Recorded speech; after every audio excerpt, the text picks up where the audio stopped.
قرآن شروع ہوتا ہے الف لام میم ذالک الکتاب لا ریب فیہ ھدی للمتقین.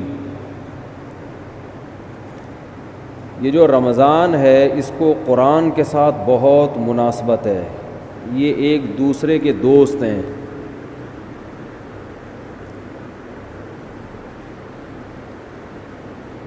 اسلام کے زندہ ہونے کی، اسلام کے برحق ہونے کی علامتوں میں سے ایک بہت بڑی علامت رمضان کا مہینہ ہے. کوئی بھی جھوٹی دعوت، کوئی بھی جھوٹا مذہب 1400 سال گزرنے کے بعد بھی اتنا زندہ اور اتنا ایکٹیو نہیں ہو سکتا جتنا اسلام ہے. پوری دنیا میں ایک ہلچل مچ جاتی ہے، پوری دنیا میں مسجدیں بھر جاتی ہیں، لوگ سحری اور افطاری کے انتظامات شروع کر دیتے ہیں. اور اللہ نے جو کتاب اپنے حبیب صلی اللہ علیہ وسلم پر نازل فرمائی اور یہ بتایا کہ یہ آخری کتاب ہے اور اس کی حفاظت میں خود کروں گا، تو اس کی حفاظت کرنے کے جو اللہ نے انتظامات کیے، ان انتظامات میں سے ایک انتظام تراویح کی نماز تھی. یہ وہ نماز ہے جو دوسرے مذاہب میں، آسمانی مذہبوں میں ہمیں نہیں ملتی. یہ وہ نماز ہے. اگر یہ تراویح کی نماز یہودیوں کے پاس ہوتی تو ان سے تورات ضائع بولیں نہ ہوتی، تورات ضائع نہ ہوتی. جب موسیٰ علیہ السلام پہ تورات نازل ہوئی تھی اسی وقت لوگ نماز میں اس کی تلاوت شروع کر دیتے اور پوری کتاب ختم کرتے جیسے ہم کرتے ہیں. تو اتنے لاکھوں اس کے حافظ پیدا ہو جاتے اور پڑھتے وہ آج اسی طرح ہوتی جیسے حضرت موسیٰ پر نازل ہوئی تھی. اگر موسیٰ علیہ السلام کو تراویح ملتی رمضان کی تو آج تورات ہمارے پاس اصل شکل میں موجود ہوتی.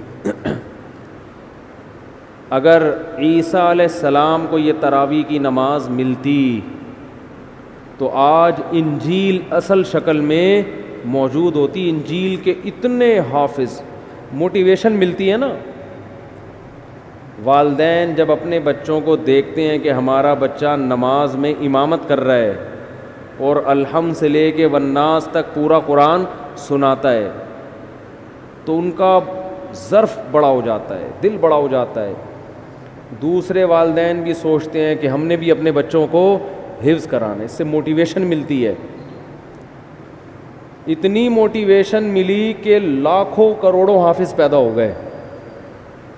ورنہ لوگ سب اپنے طور پہ قرآن پڑھتے، بہت ہی نیک لوگ حفظ کر لیتے، باقی لوگ کیوں حفظ کرتے بھائی؟ وہ کہتے کیا ضرورت ہے.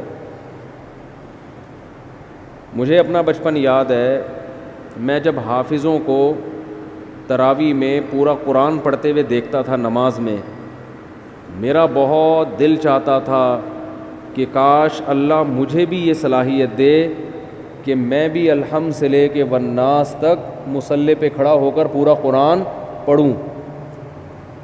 ایک دل میں جذبہ ہر سال جذبہ پیدا ہوتا تھا. اب بچپن میں تو ہم اسکول کالج میں پڑھے، ہمیں کہاں ٹائم ہی نہیں ملا. لیکن جب ادھر کو آئے نا تو پھر بڑی عمر میں نے حفظ کیا اور بڑی تمنا تھی. پڑھائی کے دوران حفظ کرتے کرتے بالآخر جب پہلی مرتبہ میں نے قرآن سنایا ہے تو پوری رات بیٹھ کے میں یاد کرتا تھا. پوری رات. بہت مشکل تھی نا، کچا تھا، سنایا صحیح تھا. جیسے مجھے یہ موٹیویشن ملی اور بھی مسلمانوں کو یہ موٹیویشن ملتی ہے.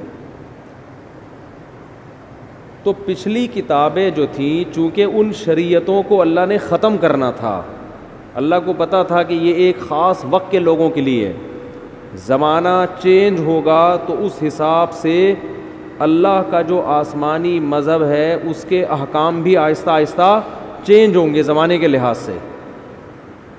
تو اس لیے اللہ کے علم میں یہ بات تھی کہ ایک آخری پیغمبر کو میں بھیجوں گا محمد صلی اللہ علیہ وسلم, اور انہیں جو شریعت دوں گا وہ قیامت تک کے لیے قابل قبول ہوگی. ایسی شریعت ہوگی, وہ ہمیشہ, وہ ہر دور میں ہر جگہ پہ چلے گی. وہ